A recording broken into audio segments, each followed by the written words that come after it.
اعتقد ان حضرتك من النادي الاهلي حضرتك خلصت الاول هناك وهترجع هنا. ان شاء الله هتلاقي هنا حاجه كويسه، واي منشأ رياضي بيبني ده حاجه مهمه جدا، لان احنا كمان عندنا هدف كبير جدا ان احنا الاستثمار الرياضي يزيد، الانديه تعمل الشركات اللي مطلوب تعملها، ودي القانون بيتيح هذا الموضوع. اللي جايبهم كان لازم يمشي عشان مش عارف تقدر عليه، ويمشي ازاي نحبسه وبعدين نعزله وبعدين نهدده، لو استمريت هنحبسك تاني. يا زملكاويه غصب عن محافظ الجيزه، والسوق اتعمل غصب عن محافظ الجيزه. كان فاضلنا المشروع الانبار ده، الارض دي على فكره كان مكانها في مكان مول العرب، لكن تقاعس المجالس السابقه اتاخدت منهم، تقاعس يعني ايه؟ ملوش سكه. فلقيت الحكومه العربيه خدتها وزير الاسلام وهاتوا مرتين. فانا رجعت 120 فدان في حته ثانيه، مشيت برضه ما دفعوش. لقيت انا قدمت طلب للسيد رئيس الوزراء مشكورا، اداني 128 فدان اللي حضرتك شايفهم دول. 128 فدان دول احنا دافعين على فكره الفلوس بالكامل دلوقتي. يعني النادي عشان احنا خدنا رخصه المرور خلاص. شحاتين ولاد الكلب. احنا عملنا دوت مشروعنا بقى يعني قدام الاستاد مجهزين يعني استاد 45,000، ودي منطقه طبعا الجمهور يخش عادي لانه بعيد عن الزحام. هنبدا بمجموعه ملاعب للناشئين قدم، هنبدا بمجموعه حمامات سباحه وملاعب طايره ويد وسله، وهنعمل هنا ملاعب سكواش. الاول دي هنعملها بسرعه، ملاعب سكواش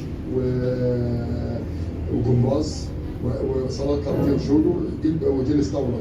دي هتبقى البدايه مع الفريق اللي شغال، بحيث ان ولادنا الناشئين في كل الالعاب وفي كل ولادنا اللي بقى اليد والسله والطايره احنا جايبين من الشركه اللي راعيه بقى قرارات هذه ست والخمسات، بحيث ان الولاد من هناك هنا وبعدين ترجعهم تاني. انا مستني وزير الداخليه استلم 34 مكالمه وهم مسجلين 4. السيد رئيس الجمهوريه استلم 34 مكالمه بناء على مكالمه منهم الشيخ خالد عبد العزيز، مكالمه فضيحه واخد بالك. السيد رئيس الوزراء استلم نسخه رئيس الوزراء خارج المؤتمر بالجزم. كلام واضح. انا اديت لك فرصه، يعني انت معقول انت هتجيلي هنا همسكك اضربك قدام الناس دي كلها؟ طب ما انا اللي هتفضح في العالم. فانا بقول اهو، بس هو ما عندوش الجراءه سياده المستشار. يا عم جرأت ما حدش ينطق. سياده الرئيس الناس دي او دي نادي النهر يا جماعه ايام ممدوحه. شغلوا يا جماعه. خلاص. يلا. وريهم نادي الزمالك. يا ريت اتفضل بس الاول. ادي النادي النهر يا جماعه دلوقتي، يعني ايام ما قطط وفران وعرس كان لازم امشي. هتتنطط لنا بقى في البلد. جاهز يا ابني بقى؟ بعدين بقى موجود بعد مرتين عندك هدم مشروع.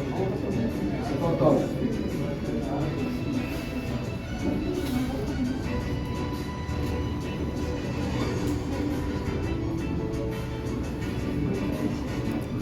تزريبه. بمعنى عايزك تركز في هنا، تركز معايا ليه؟ ده كوبي لايت يا ريس، كوبي لايت عايز يزيد. لو حد صوره عايزه يزيد. حقوق ملكيه يعني ايه يا ابني؟ يعني القناه عليها حقوق يا استاذ. حقوق لو ولا حد يقدر يعمل لك حاجه.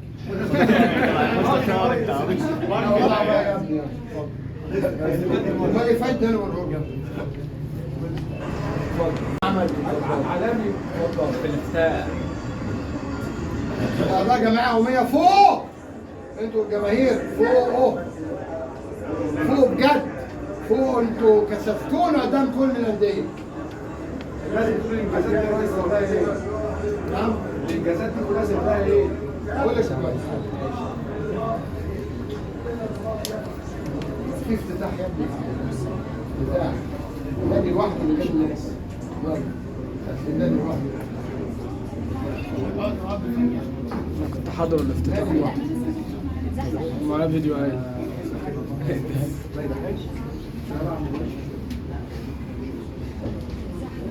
ابعت الفيديوهات دي لواحد فيكم وانتوا بعتوها بقى واقعدوا قصوها ماشي. بعتها لها باشا. واحد ماشي. بعتها لها سياده المستشار.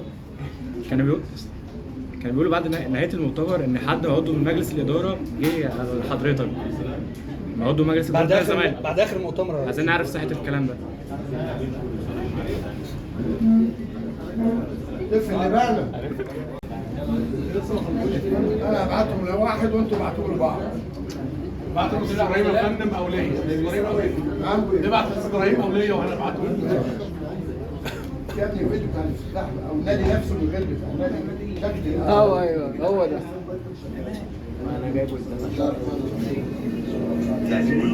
انا شايف انا من علاء ماس. انت اذكرك يا علاء.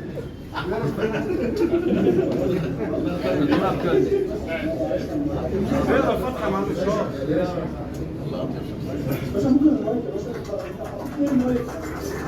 مش النادي الاهلي.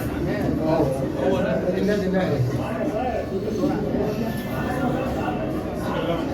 فين الاعضاء؟ النادي اتدمر. ساكتين ليه؟ المفروض دلوقتي معانا ان شاء الله. متدمر. ساكتين ليه يا جمعيه عموميه؟ من شويه عيال 12 عيل ما لهمش حد جوه.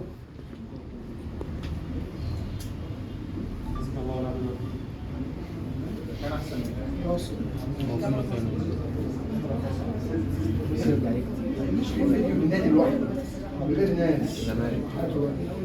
ده سنه كام ده يا معلم؟ 2021 2050 كان احسن من النادي الاهلي. يا باشا كل سووا وزير الشباب. اي حد جاي من بره عايز يزور نادي في مصر لا جزيره ولا صيد ولا اهلي الزمالك يروح المقابل الثاني. انت بقى تعملها تتنطط لنا واخد 14 بطوله في كره القدم، الثاني خد بطوله واحده، لا يتحبس. لا هو في قضيه سب وقضيه فيها حبس بس مش مشكله ويتعزل ويتحبس تاني. لازم يمشي. كان لازم يقعد